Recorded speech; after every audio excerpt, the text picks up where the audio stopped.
बंधुगण भलगपर पुराण मास्टर को आपण को स्वागत। आपण जानती कि संसारर सबुठारु पवित्र संपर्क कुहाजाउथिबा स्वामी स्त्री संपर्क रे मध्य किछि एमिति सीमा रहिछि जाहाकु अतिक्रम कले सुखर संसार मध्य भांगी चुरमार होई जाए। काहींकि जणे पुरुष निजर सबुठारु प्रिय पत्नीक ठारु मध्य किछि कथा गोपन रखिबा उचित। केबे एवं केउ परिस्थिति रे एही सत्य गुड़िक विश्व बनी जाए।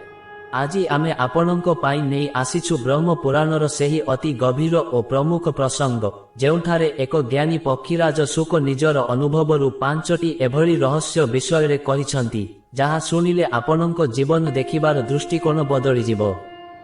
एही कथाटी स्वयं जगतर नाथ श्रीहरि और माता लक्ष्मींको मध्यरे होइथिबा एक दिव्य आलोचना मध्यरु आनीत। संपर्क रे फाट सृष्टि करिपारे एही पांचटी सत्य एहा केवल एक कहानी नुहे बरं जीवन जीवार एक सूत्र। तेणु शेष पर्यंत आम सहित रुहंतु।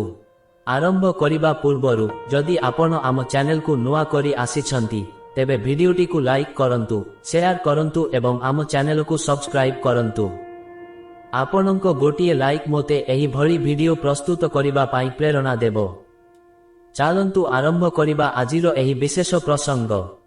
बंधुगण कहानीटी आरंभ हेउछि ब्रह्म पुराणर एक पवित्र प्रसंगरु। दिने क्षीर समुद्रर अनंत सज्जारे विराजमान थिले जगतर पालनकर्ता श्रीहरि। माता लक्ष्मी तांको पाद सेवा करुथिबा समयरे तांको मनरे एक जिज्ञासा जाग्रत हेला। माता पचारिले, हे प्रभु आपण तो सर्वज्ञ। संसार रे स्वामी स्त्री संपर्क को सबुठारु विश्वासयोग्य बोली कहा जाए, किंतु एपरी कौन कौनसी सीमा अछि जहाकु जने पुरुष निज पत्नी सम्मुखरे मध्य प्रकाश करिबा अनुचित। भगवान श्रीहरि स्मितहास्य देई कहिले, हे देवी संपर्कर आधार विश्वास हेले मध्य पुरुषर किछि एपरी रहस्य थाए जहा बाहर को आसिले संसारर सुख और शांति नष्ट होई जाए। एही संदर्भ रे मु तुमको एक पुरातन गल्प सुनाउछि जेउठारे एक ज्ञानी सुआ निज मालिक को सतर्क कराइथिला। एही प्रसंग रे ब्रह्म पुराण रे एक अति सुंदर पद्य वर्णित अछि जहा पुरुषर गोपनीयता और सामाजिक स्थिति को दर्शाए। अर्थनाशन मनस्तापन गृहिण्याश्चरिता नीच वाक्यं चापमान मतिमान न प्रकाशरे। एहार भावार्थ हेला जने बुद्धिमान व्यक्ति निजर धन हानि, मनर दुख, निज पत्नींकर किछि दोष बागोपन कथा, कौनसी नीच व्यक्ति द्वारा शुणिथिबा कटु कथा एवं निजर अपमान विषय रे केबे हेले अन्य आगरे एपरिकी समय क्रमे स्त्री आगरे मध्य प्रकाश करिबा उचित नुहे। बंधुगण प्रभु श्रीहरि मातांको बुझाई कहिले जे पुरुषर प्रथम रहस्य हेउछि निजर असहायता बा दुर्बलता। जदि जने पुरुष निजर दुर्बलता पत्नी को कहि दिए तेबे समय अनुसारे सेही कथाटी ही तांको पाई अस्त्र साजी पारे। एही विषय को अधिक प्रांजल करिबा पाई प्रभु एक गल्पर अवतारणा कले। जने बणिक निजर अत्यधिक प्रेमवशतः निज पत्नी को निज व्यवसायर एक बड़ क्षति और निजर दुर्बलता विषय रे कहि देइथिले। सेही बणिक जनक भाबिथिले जे पत्नी तांको सांत्वना देबे, किंतु परवर्ती समय रे जेतेबेले सेमानंक मध्यरे एक सामान्य कली हेला सेतेबेले सेही पत्नी जनक सेही दुर्बलता को नहीं बणिकंकु समस्तंक सामनारे तिरस्कार कले। श्रीहरि कहिले, हे लक्ष्मी एहा हिं संसारर रीति। जेतेबेले मनुष्य भावप्रवण होई जाए से निजर सुरक्षा कवच निजे खोली दिए। एहा सुनी माता लक्ष्मी आश्चर्य होई पचारिले, तेबे प्रभु सेही ज्ञानी सुआ किपरि एहाकु प्रमाणित करिथिला एवं द्वितीय रहस्यटी कौन? प्रभु कहिले, सेही पुरातन कालर कथा। विक्रमपुर नामक एक राज्य रे धनंजय नामक जने बणिक बास करुथिले। तांको पाखरे एक अति विचक्षण सुआ थिला जहार नाम थिला शुकदेव। एही सुआटी साधारण पक्षी नथिला बरं जने महाज्ञानी ऋषिंको आशीर्वादरु से मानव भाषा और शास्त्र ज्ञान रे निपुण थिला। धनंजय निज पत्नी सुलक्षणांको अत्यधिक भल पाउथिले एवं निज मनर सबु कथा तांकु कहि देउथिले। दिने शुकदेव धनंजयंकु एकांतरे डाकी कहिला, मालिक आपण जेउ द्वितीय रहस्यटी पत्नी को कहिबाकु जाउछंती ताहा आपणंको सम्मानकु धूलिसात करि देई पारे। मने रखंतु पुरुषर द्वितीय रहस्य हेउछि निजर अपमान। जदि बाहरे केउंठी आपणंकर अपमान होइछि तेबे ताहाकु घर भीतर को आनंतु नाही कि पत्नी को कुहंतु नाही। ଧନଞ୍ଜୟ ଆଶ୍ଚର୍ଯ୍ୟ ହୋଇ ପଚାରିଲେ, କାହିଁକି ଶୁକଦେବ? ପତ୍ନୀ ତ ସୁଖ ଦୁଃଖର ସାଥୀ, ସେ କଣ ମୋ ଅପମାନରେ ଦୁଃଖିତ ହେବେନି? ଶୁକଦେବ ଗାମ୍ଭୀର୍ଯ୍ୟର ସହ ଉତ୍ତର ଦେଲା, ମାଲିକ, ପତ୍ନୀ ନିଶ୍ଚୟ ଦୁଃଖିତ ହେବେ, କିନ୍ତୁ ସ୍ତ୍ରୀର ସ୍ୱଭାବ ହେଉଛି ନିଜ ସ୍ୱାମୀକୁ ସବୁଠାରୁ ଶକ୍ତିଶାଳୀ ଓ ସମ୍ମାନିତ ବ୍ୟକ୍ତି ଭାବେ ଦେଖିବା। ଯେତେବେଳେ ସେ ଜାଣିବେ ଯେ ଆପଣ ଅନ୍ୟ ଜଣଙ୍କ ଦ୍ୱାରା ଲାଞ୍ଛିତ ହୋଇଛନ୍ତି, ତାଙ୍କ ମନରେ ଆପଣଙ୍କ ପ୍ରତି ଥିବା ସେହି ସମ୍ମାନର ଭାବ ଧୀରେ ଧୀରେ କମିବାକୁ ଲାଗିବ। ଆପଣଙ୍କ ଅସହାୟତା ତାଙ୍କ ଭିତରେ ଥିବା ସୁରକ୍ଷା ଭାବକୁ ଦୋହଲାଇ ଦେବ। ଭବିଷ୍ୟତରେ କୌଣସି ଯୁକ୍ତିତର୍କ ସମୟରେ ସେ ସେହି ଅପମାନକୁ ମନେ ପକାଇ ଆପଣଙ୍କ ପୁରୁଷତ୍ୱ ଉପରେ ପ୍ରଶ୍ନବାଚୀ ସୃଷ୍ଟି କରିପାରନ୍ତି। ଧନଞ୍ଜୟ ଏହି କଥାକୁ ହେୟଜ୍ଞାନ କଲେ। କିଛି ଦିନ ପରେ ବଜାରରେ ଏକ ପ୍ରଭାବଶାଳୀ ବ୍ୟକ୍ତିଙ୍କ ସହ ତାଙ୍କର ମତାନ୍ତର ହେଲା ଏବଂ ସେହି ବ୍ୟକ୍ତି ଜଣକ ଧନଞ୍ଜୟଙ୍କୁ ସମସ୍ତଙ୍କ ସାମ୍ନାରେ କଟୁ କଥା କହି ଅପମାନିତ କଲେ। ଧନଞ୍ଜୟ ଘରକୁ ଫେରି ମନ ଦୁଃଖରେ ସବୁ କଥା ସୁଲକ୍ଷଣାଙ୍କୁ କହିଦେଲେ। ପ୍ରଥମେ ତ ସୁଲକ୍ଷଣା ସମବେଦନା ଜଣାଇଲେ, କିନ୍ତୁ ମାତ୍ର କିଛି ମାସ ପରେ ଯେତେବେଳେ ଧନଞ୍ଜୟ କୌଣସି ଏକ ଘରୋଇ ନିଷ୍ପତ୍ତି ନେବାକୁ ଚେଷ୍ଟା କଲେ, ସୁଲକ୍ଷଣା ହଠାତ୍ କହିଲେ, ଯିଏ ବାହାରେ ନିଜ ସମ୍ମାନ ରକ୍ଷା କରିପାରେନି, ସେ ଘରର ବଡ଼ ନିଷ୍ପତ୍ତି କିପରି ନେବ? ବନ୍ଧୁଗଣ, ଧନଞ୍ଜୟଙ୍କ ପାଦ ତଳୁ ଯେମିତି ମାଟି ଖସିଗଲା। ଶୁକଦେବଙ୍କ କଥା ଅକ୍ଷରେ ଅକ୍ଷରେ ସତ ହେଲା। ପତ୍ନୀଙ୍କ ଆଖିରେ ନିଜ ସ୍ୱାମୀଙ୍କର ସେହି ବୀର ସ୍ୱରୂପଟି ମଳିନ ପଡ଼ିଗଲା। ଶ୍ରୀହରି କହିଲେ, ଲକ୍ଷ୍ମୀ, ଏହା ହିଁ ଦ୍ୱିତୀୟ ସତ୍ୟ। ସ୍ୱାମୀ ସ୍ତ୍ରୀଙ୍କ ଭିତରେ ପ୍ରେମ ଥିଲେ ମଧ୍ୟ ସ୍ୱାମୀଙ୍କର ବାହ୍ୟ ଅପମାନ ସ୍ତ୍ରୀର ମନରେ ଏକ ନକାରାତ୍ମକ ପ୍ରଭାବ ପକାଇଥାଏ। ଏହାପରେ ଧନଞ୍ଜୟ ସେହି ଶୁଆ ପାଖକୁ ଯାଇ ପଚାରିଲେ, ହେ ଶୁକଦେବ, ମୁଁ ଭୁଲ କରିଦେଲି, ଏବେ କୁହ ତୃତୀୟ ରହସ୍ୟଟି କଣ? ଧନଞ୍ଜୟ ଅତ୍ୟନ୍ତ ବ୍ୟାକୁଳ ହୋଇ ଶୁକଦେବ ପାଖକୁ ଗଲେ ଏବଂ କହିଲେ, ହେ ଜ୍ଞାନୀ ପକ୍ଷୀରାଜ, ତୁମର ଦୁଇଟି ଯାକ କଥା ସତ୍ୟ ପ୍ରମାଣିତ ହୋଇଛି। ମୁଁ ମୋର ଅପମାନ ବିଷୟରେ କହି ନିଜ ପତ୍ନୀଙ୍କ ନିକଟରେ ନିଜର ଗୁରୁତ୍ୱ ହରାଇଛି। ଏବେ କୁହ ତୃତୀୟ ରହସ୍ୟଟି କଣ ଯାହା ମୋତେ ଗୋପନ ରଖିବାକୁ ହେବ? ଶୁକଦେବ ନିଜର ଥଣ୍ଟକୁ ଥରେ ପକ୍ଷରେ ଘଷି ଧୀର ଗମ୍ଭୀର ସ୍ୱରରେ କହିଲା, ମାଲିକ, ପୁରୁଷର ତୃତୀୟ ରହସ୍ୟ ହେଉଛି ନିଜର ଦାନ ଏବଂ ପୁଣ୍ୟ। ଜଣେ ପୁରୁଷ ନିଜ ଜୀବନରେ ଯାହା କିଛି ଦାନ ଧର୍ମ କରେ କିମ୍ବା ପରୋପକାର କରେ, ତାହା ପତ୍ନୀଙ୍କୁ ଜଣାଇବା ଉଚିତ ନୁହେଁ। ଧନଞ୍ଜୟ ଆଶ୍ଚର୍ଯ୍ୟ ହୋଇ ପଚାରିଲେ, ଦାନ ତ ଏକ ପବିତ୍ର କାର୍ଯ୍ୟ। ପତ୍ନୀଙ୍କୁ କହିଲେ ସେ ମଧ୍ୟ ପୁଣ୍ୟର ଭାଗିଦାର ହେବେ, ଏଥିରେ ଭୁଲ କଣ? ଶୁକଦେବ ଉତ୍ତର ଦେଲା, ମାଲିକ, ଶାସ୍ତ୍ର କହେ, ଦକ୍ଷିଣ ହସ୍ତ ଯଦ୍ ଦଦାତି ବାମ ହସ୍ତେନ ନ ଜ୍ଞାୟତେ।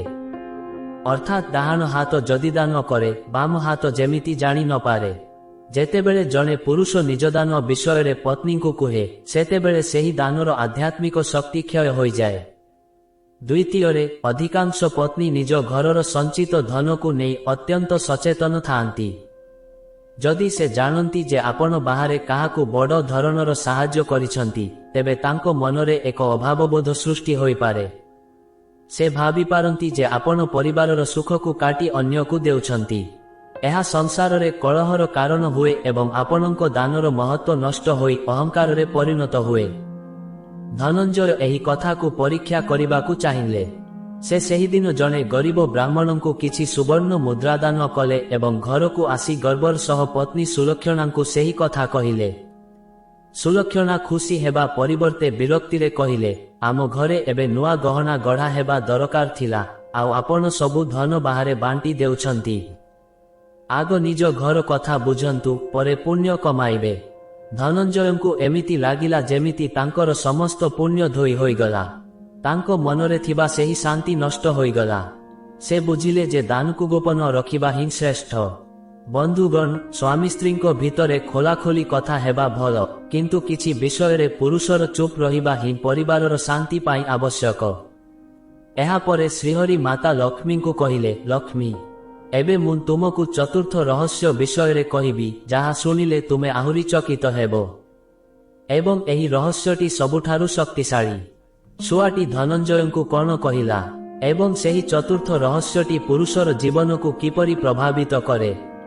ଶୁକଦେବ ଧନଞ୍ଜୟଙ୍କୁ ଗଭୀର ଦୃଷ୍ଟିରେ ଚାହିଁ କହିଲା, ମାଲିକ, ପୁରୁଷର ଚତୁର୍ଥ ରହସ୍ୟ ହେଉଛି ନିଜର ପ୍ରକୃତ ଆୟ ବା ସଞ୍ଚିତ ଧନ।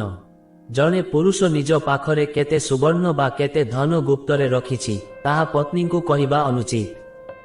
ଧନଞ୍ଜୟ ଆଶ୍ଚର୍ଯ୍ୟ ହୋଇ କହିଲେ, ଶୁକଦେବ, ଏହା ତ ଅନ୍ୟାୟ।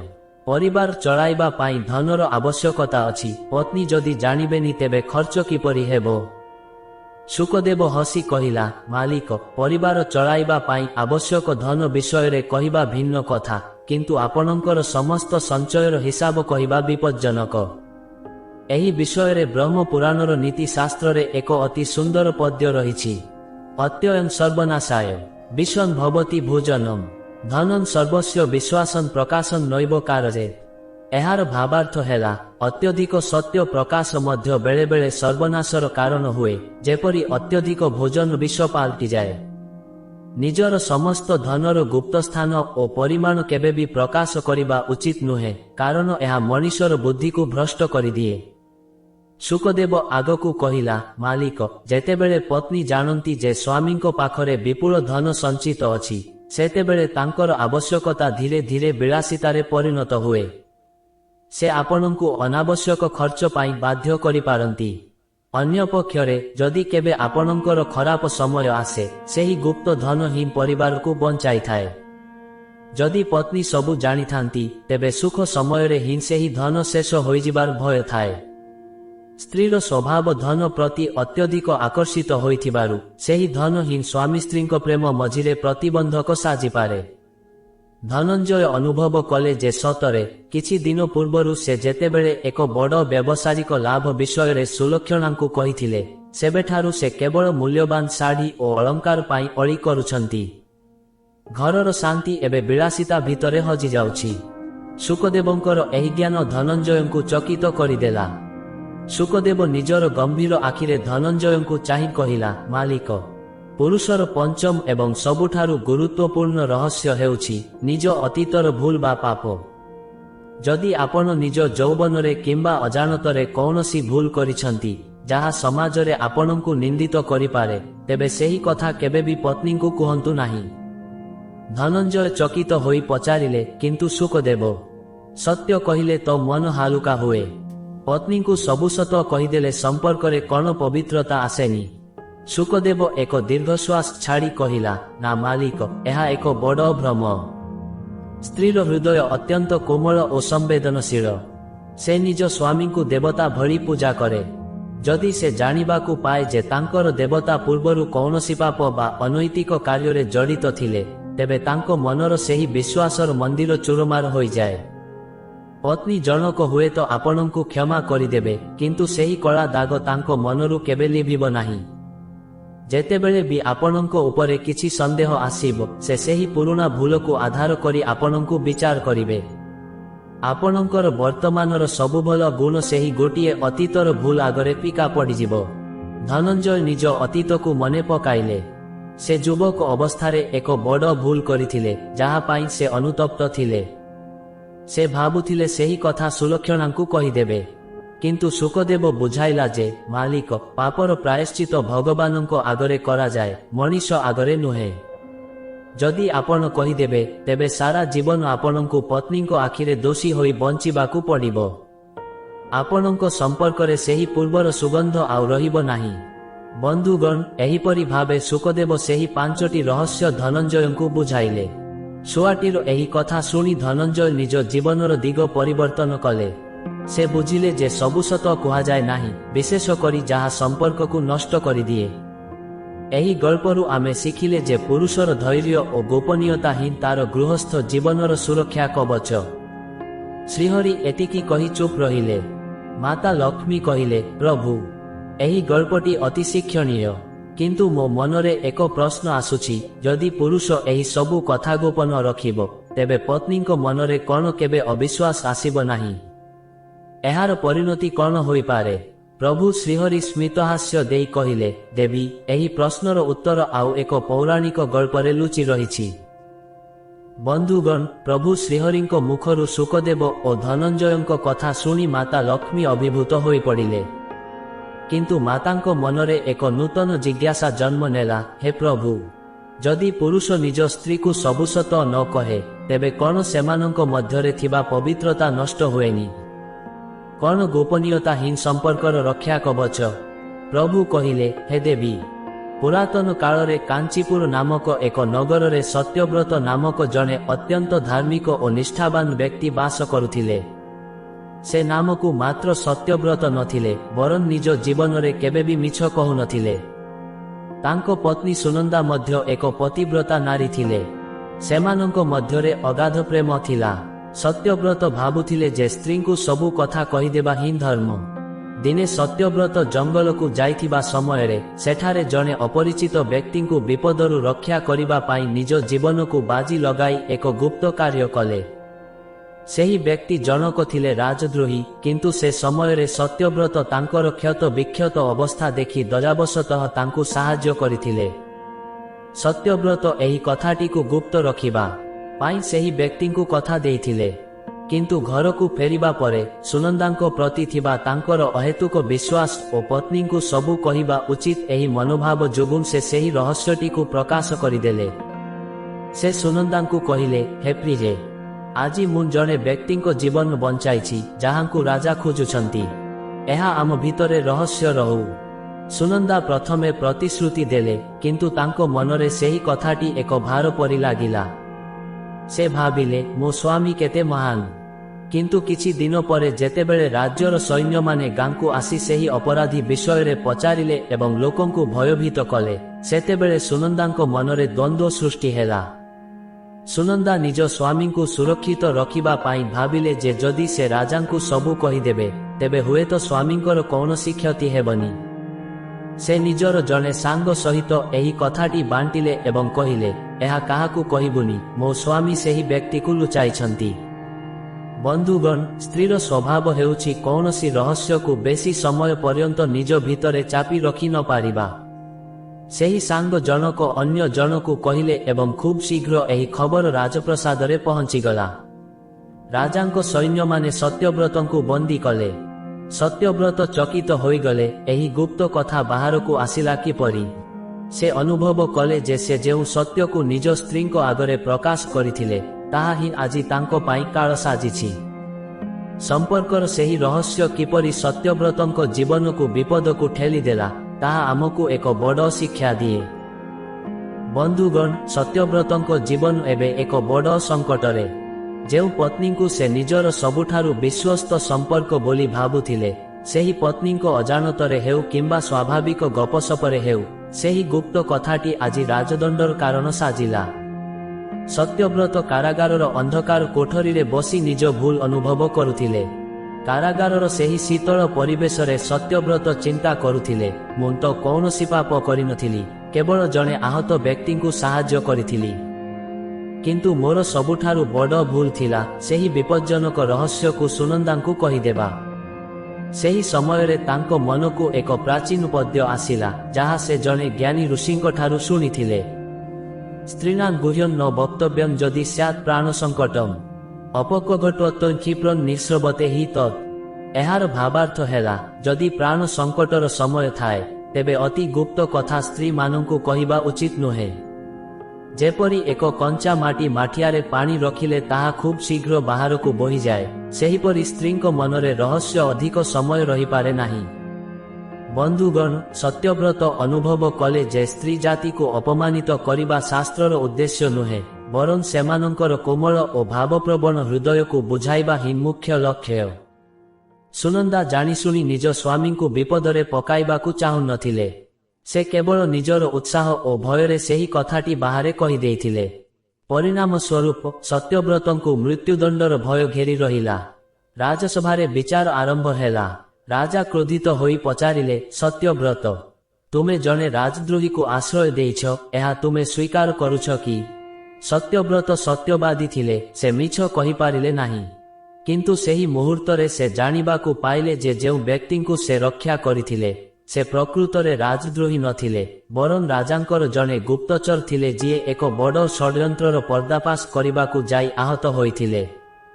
ସୁନନ୍ଦା ବାହାରେ ଠିଆ ହୋଇ କାନ୍ଦୁଥିଲେ। ସେ ନିଜର ଭୁଲ ବୁଝିପାରିଥିଲେ।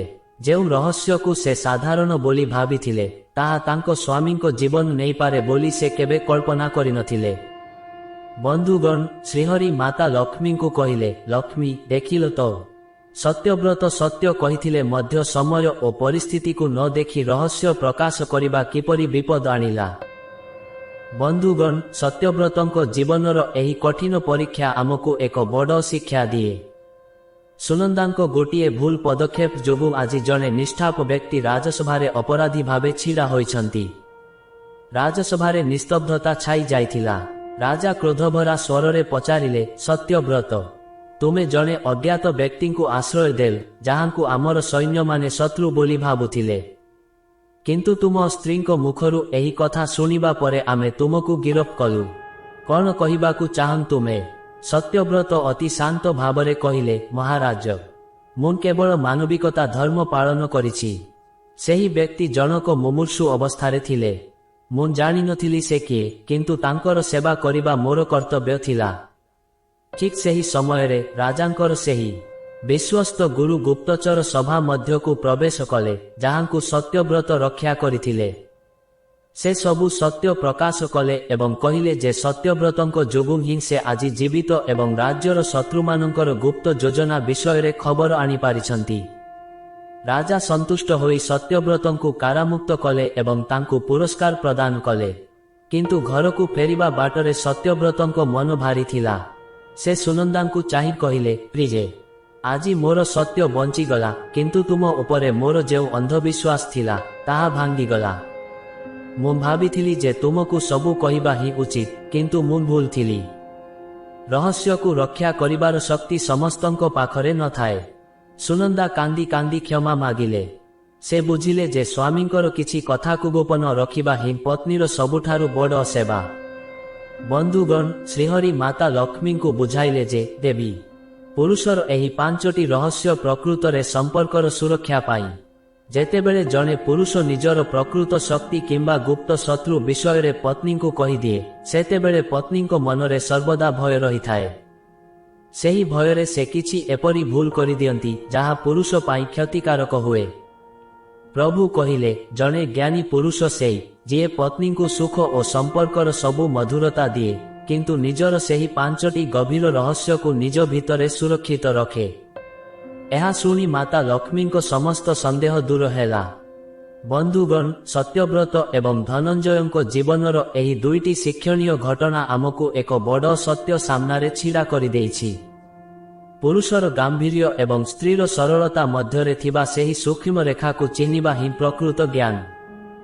ମାତା ଲକ୍ଷ୍ମୀ ପ୍ରଭୁଙ୍କ ପାଦ ସେବା କରୁ କରୁ ପଚାରିଲେ, ହେ ପ୍ରଭୁ, ଆପଣ ତ ପୁରୁଷର ସେହି 5ଟି ଗୁପ୍ତ ରହସ୍ୟ ବିଷୟରେ କହିଲେ, କିନ୍ତୁ ସଂସାରର ସବୁ ସ୍ତ୍ରୀ କ'ଣ ସେହିପରି ଅଧୈର୍ଯ୍ୟ? କ'ଣ କୌଣସି ପତ୍ନୀ ନିଜ ସ୍ୱାମୀଙ୍କ ରହସ୍ୟ ରକ୍ଷା କରିପାରନ୍ତି ନାହିଁ? ଭଗବାନ ଶ୍ରୀହରି ମୁରୁକି ହସି କହିଲେ, ଲକ୍ଷ୍ମୀ, ଏହା ସ୍ତ୍ରୀ ଜାତିର ଦୋଷ ନୁହେଁ, ବରଂ ପ୍ରକୃତିର ସଂରଚନା। ସ୍ତ୍ରୀର ହୃଦୟ ଜଳ ପରି ନିର୍ମଳ ଓ ପ୍ରବାହିତ। ଯେପରି ନଦୀ ନିଜ ଗତି ପଥରେ ସବୁକିଛି ପ୍ରକାଶ କରିଦିଏ, ସେହିପରି ସ୍ତ୍ରୀ ନିଜ ପ୍ରିୟଜନଙ୍କ ଆଗରେ ମନ ଖୋଲିଦିଏ। କିନ୍ତୁ ପୁରୁଷ ହେଉଛି ସମୁଦ୍ର ପରି ଗମ୍ଭୀର। ସମୁଦ୍ର ନିଜ ଭିତରେ ହଜାର ହଜାର ରହସ୍ୟକୁ ଲୁଚାଇ ରଖିଥାଏ। ଯଦି ସମୁଦ୍ର ମଧ୍ୟ ନଦୀ ପରି ଉଛୁଳି ଉଠିବ, ତେବେ ସଂସାରରେ ପ୍ରଳୟ ଆସିଯିବ। ଏହି ବିଷୟରେ ବ୍ରହ୍ମ ପୁରାଣରେ ଥିବା ପଦ୍ୟଟି ହେଲା, ଗୁହ୍ୟନ୍ ଗୋପାରିତବ୍ୟଂ ଚ ଯତ୍ନେନ ମତିମାନ୍ ନରଃ ଅପ୍ରକାଶ୍ୟନ୍ ପ୍ରକାଶେନ୍ ବନ୍ଧନନ୍ ବ୍ୟସନନ୍ ଭବେତ୍। ଏହାର ଭାବାର୍ଥ ହେଲା, ଜଣେ ବୁଦ୍ଧିମାନ ବ୍ୟକ୍ତି ନିଜର ଗୋପନୀୟ ରହସ୍ୟକୁ ଯତ୍ନର ସହ ଲୁଚାଇ ରଖିବା ଉଚିତ। ଯେଉଁ କଥା ପ୍ରକାଶ କରିବା ଅନୁଚିତ, ତାହାକୁ ଯଦି ପ୍ରକାଶ କରାଯାଏ, ତେବେ ତାହା ମଣିଷ ପାଇଁ ବନ୍ଧନ, କଷ୍ଟ ଏବଂ ବିପଦର କାରଣ ହୋଇଥାଏ। ପ୍ରଭୁ ଶ୍ରୀହରି ଆଗକୁ କହିଲେ, ହେ ଦେବୀ, ପୁରୁଷ ନିଜର ସେହି 5ଟି ସତ୍ୟକୁ ନିଜ ଭିତରେ ରଖିବା ଦ୍ୱାରା ପତ୍ନୀଙ୍କୁ ସର୍ବଦା ସୁରକ୍ଷିତ ମନେ କରାଏ। ଯଦି ଜଣେ ସ୍ୱାମୀ ନିଜର ଆର୍ଥିକ ଅଭାବ କିମ୍ବା ବାହ୍ୟ ଅପମାନ ବିଷୟରେ ସବୁବେଳେ ସ୍ତ୍ରୀକୁ କହିବ, ତେବେ ସ୍ତ୍ରୀର ମାନସିକ ଶାନ୍ତି ନଷ୍ଟ ହୋଇଯିବ। ସେ ସବୁବେଳେ ଚିନ୍ତାରେ ରହିବ। ତେଣୁ ପତ୍ନୀକୁ ଚିନ୍ତାମୁକ୍ତ ରଖିବା ପାଇଁ ପୁରୁଷ ନିଜେ ସେହି ଦୁଃଖର ବିଷ ପାନ କରିବା ଶ୍ରେଷ୍ଠ। ଏହା ହିଁ ଗୃହସ୍ଥ ଧର୍ମର ପ୍ରକୃତ ପରୀକ୍ଷା। ବନ୍ଧୁଗଣ, ଧନଞ୍ଜୟ ସେହି ଜ୍ଞାନୀ ଶୁଆଠାରୁ ଏହି ଶିକ୍ଷା ପାଇବା ପରେ ନିଜ ଜୀବନକୁ ସୁଧାରି ନେଲେ। ସେ ନିଜ ପତ୍ନୀଙ୍କୁ ଅତ୍ୟଧିକ ସ୍ନେହ କଲେ, କିନ୍ତୁ ନିଜର ସେହି ରହସ୍ୟଗୁଡ଼ିକୁ କେବଳ ଭଗବାନଙ୍କ ଆଗରେ ସମର୍ପଣ କଲେ। ଏହାର ପରିଣାମ ସ୍ୱରୂପ ତାଙ୍କ ସଂସାରରେ ପୁଣି ଥରେ ଶାନ୍ତି ଓ ବିଶ୍ୱାସ ଫେରିଆସିଲା।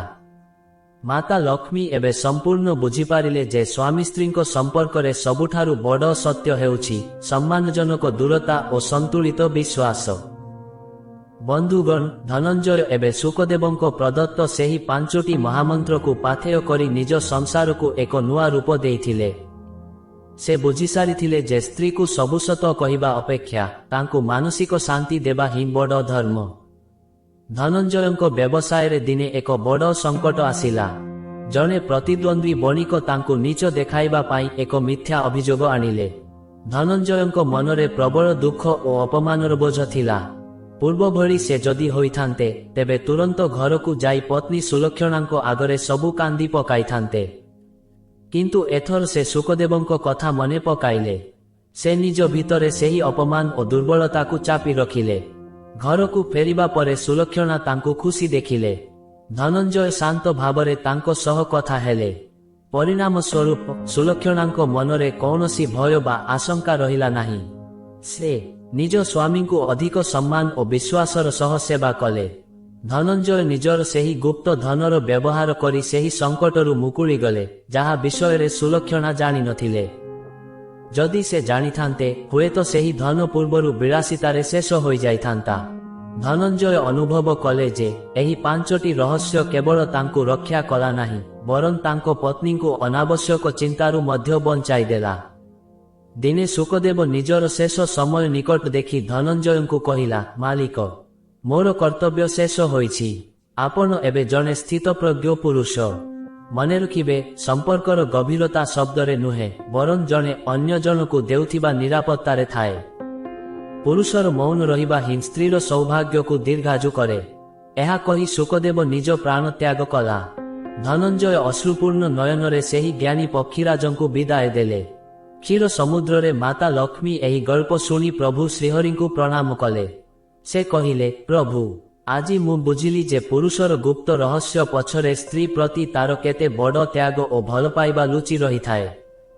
ବନ୍ଧୁଗଣ, ବ୍ରହ୍ମ ପୁରାଣର ଏହି ପ୍ରସଙ୍ଗ ଆମକୁ ଶିଖାଏ ଯେ ସଂସାର ଚଳାଇବା ପାଇଁ କେବଳ ପ୍ରେମ ଯଥେଷ୍ଟ ନୁହେଁ, ବରଂ ସୂକ୍ଷ୍ମ ବୁଦ୍ଧି ଓ ଗୋପନୀୟତାର ମଧ୍ୟ ଆବଶ୍ୟକତା ଅଛି।